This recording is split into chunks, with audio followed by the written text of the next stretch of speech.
السلام علیکم ورحمۃ اللہ. اور سلاد کے جو اگلا ہمارا لیکچر ہے that is going to be the Quran and Hadith references in Salat. So what are the relevant Quran and Hadith that you need to memorize? And I think what I've done is that instead of giving you a lot of Quran and Hadith, I've selected a few ayat that you can memorize and which can, then be applied to any question that comes related to Salat for you. Let's just dive into this straight away. The first one that I want you guys to memorize is وَأَقِيمُوا الصَّلَاةَ وَآتُوا الزَّكَاةَ وَارْكَعُوا مَعَ الرَّاكِعِينَ. مطلب وَأَقِيمُوا الصَّلَاةَ نماز قائم کرو، وَآتُوا الزَّكَاةَ زکوٰۃ دو، وَارْكَعُوا مَعَ الرَّاكِعِينَ کہ جو لوگ رکوع میں جاتے ہیں ان کے ساتھ رکوع میں جاؤ. تو یہ ایک قرآن کی آیت جو اور یہ ایکسپریشن جو ہے یہ بہت ہی زیادہ آپ کو قرآن میں ملتا ہے. وَأَقِيمُوا الصَّلَاةَ وَآتُوا الزَّكَاةَ وَأَقِيمُوا الصَّلَاةَ وَآتُوا الزَّكَاةَ. اور دوبارہ میں یہ پہلے بھی بہت دفعہ کہہ چکا ہوں، رپیٹ کرتا جاؤں، جب آپ اس کو انشاءاللہ اپنے ایگزام میں لکھو گے تو آپ کو یہ زیر زبر دینے کی ضرورت نہیں ہے. آپ یوں بھی لکھ سکتے ہو کہ وَأَقِيمُوا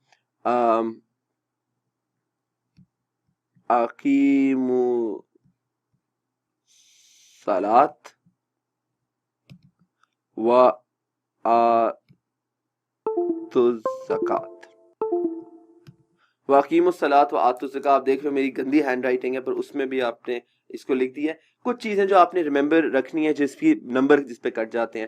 وَأَقِيمُوا ہم بولتے ہیں وَأَقِيمُوا پر واو کے بعد دو الف ہیں، ایک واو کے ساتھ ہے الف، وَأَقِيمُوا میں الف ہے، اور اس کے بعد الصلاۃ جب ہم لکھتے ہیں تو وہ الصلاۃ کا مطلب ہے کہ الف لام اور پھر صلاۃ کا لفظ ہے، تو الصلاۃ پورا کا پورا ہے.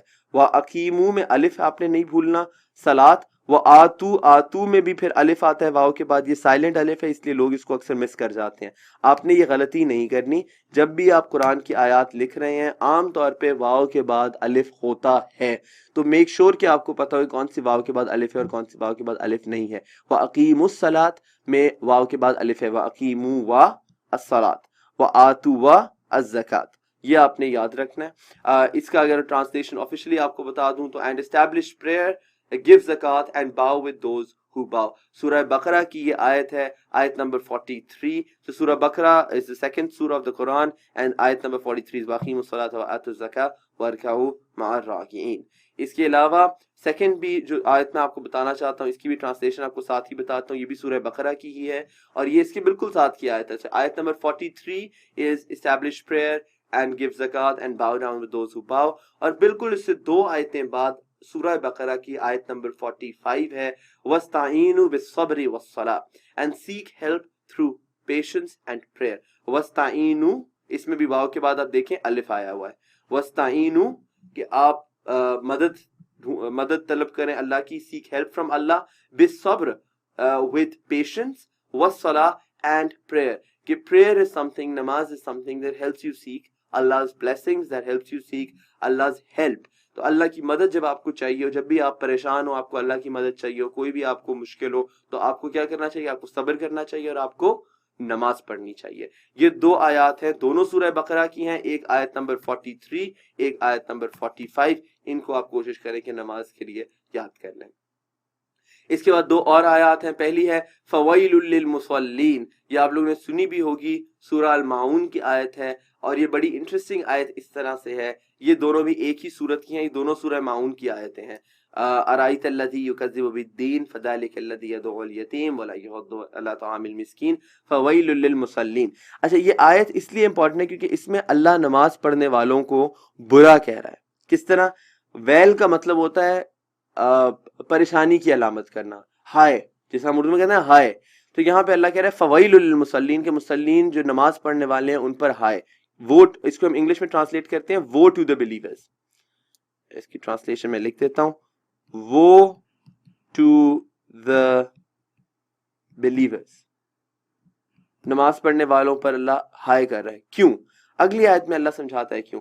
الذین هم عن صلاتهم ساہون، those who are neglectful of their prayers. So اگر آپ نماز پڑھنے والے ہو، اگر آپ نماز جانتے ہو، اگر آپ کو نماز پڑھنا آتی ہے اور اس کے بعد بھی آپ نماز نہیں پڑھتے اور اپنی نماز سے you are neglectful، who are neglectful of their prayers. تو اللہ آپ کو کہتا ہے کہ یہ بہت غلط بات ہے، اور یہ شو کرتا ہے ان لوگوں کے لیے، یہ آیت خاص طور پہ ہے کہ جو نماز جانتے تو ہیں، نماز پڑھنا آتی تو ہے، پر اپنی نمازیں مس کر دیتے ہیں، یا نماز میں مسجد بھی جاتے ہیں، تکبیر بھی پڑھتے ہیں، وہ ساری ایکسرسائز بھی کرتے ہیں، پر نماز ان کے دل تک نہیں جاتی. تو یہ پوری جب ہم صورت پڑھتے ہیں تو اس کا ترجمہ ہے کہ have you seen the one who denies the judgment to come؟ کیا تم نے ایسے بندے کو دیکھا ہے جو قیامت کا انکار کرتا ہے؟ Such is the man who repulses the orphan and encourages not the feeding of the poor. وہ بندہ ہے جو یتیموں کو کھانا نہیں کھلاتا، جو یتیموں کو دھتکار دیتا ہے اور مسکینوں کو کھانا نہیں کھلاتا. اور and woe to the believers who are neglectful of their prayers, who do good to be seen but refuse to supply even neighborly needs. So فویل للمصلین، ان believers کے اوپر خدا جو ہے وہ پریشانی کا اظہار کر رہا ہے کہ جو اپنی نماز چھوڑتے ہیں اور دکھاوے کے لیے نیک کام کرتے ہیں، حقیقت میں ان کے دل میں ایمان نہیں ہوتا. This is again related to نماز and being neglectful of one's prayers. یہ ایک حدیث ہے، یہ حدیث is also very interesting and very important. The messenger of Allah sallallahu alaihi wasallam said, the first thing that Allah made obligatory upon my ummah was the 5 prayers. And the first thing، یہ was کی جگہ were ہونا چاہیے، ویسے were the 5 prayers، یہ grammar کی غلطی ہے، were the 5 prayers. And the first thing from their acts of worship that shall be taken up will be the 5 prayers. And the first thing that they will be questioned about will be the 5 prayers. یعنی کہ سب سے پہلے اللہ نے فرض 5 نمازیں کی، یہ importance of prayer شو کرتا ہے. اس کے بعد اللہ نے جب پہلی دفعہ کوئی سوال، قیامت کے دن جو پہلا سوال اللہ پوچھے گا وہ سوال ہوگا کہ تم نے نمازیں چھوڑی تو نہیں. نماز کا سوال سب سے پہلے ہوگا. نیچے میں نے سورس بھی اس کا لکھا ہوا ہے، alislam.org کے اوپر سے یہ حدیث میں نے لی ہے. اس کے علاوہ ایک اور حدیث ہے، the place of prayer in religion is like the place of the head in the body. کہ جس طرح جسم میں سر ہے، سر سب سے بڑا حصہ نہیں ہوتا، بہت چھوٹا حصہ ہوتا ہے، مگر سب سے ضروری ہوتا ہے کیونکہ اس سے آپ کے جسم کی پہچان ہوتی ہے. این اسی طرح نماز سے آپ کے عمل کی پہچان ہوتی ہے. اللہ سبحانہ و تعالیٰ سے ایک جو حدیث کے تھرو ہمیں بات پتہ چلتی ہے یہ ہے کہ جو انسان سب سے پہلے اللہ نماز کا پوچھتا ہے، اگر کسی کی نمازیں صحیح ہوں تو اس کا عمل بھی صحیح ہوتا ہے، اور اگر کسی کی نمازیں ہی صحیح نہ ہوں تو اس کا اچھا عمل بھی جو ہے وہ اتنا قبول نہیں ہوتا جتنا نمازی بندے کا اچھا عمل قبول ہوتا ہے. اس کے علاوہ آپ کو میں کچھ جو آپ نے باتیں بچپن میں سنی بھی ہوں گی، you can always quote them in your paper. نماز is the Meraj of the مومن. نماز is also known as the Meraj of the مومن.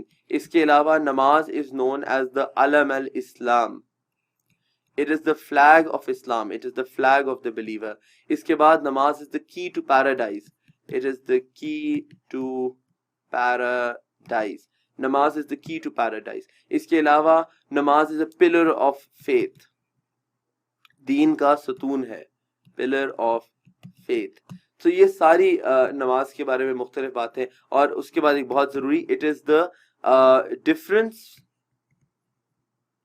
difference between a مومن and a کافر، کہ کافر اور مسلمان میں فرق، the difference between a believer and a disbeliever is نماز.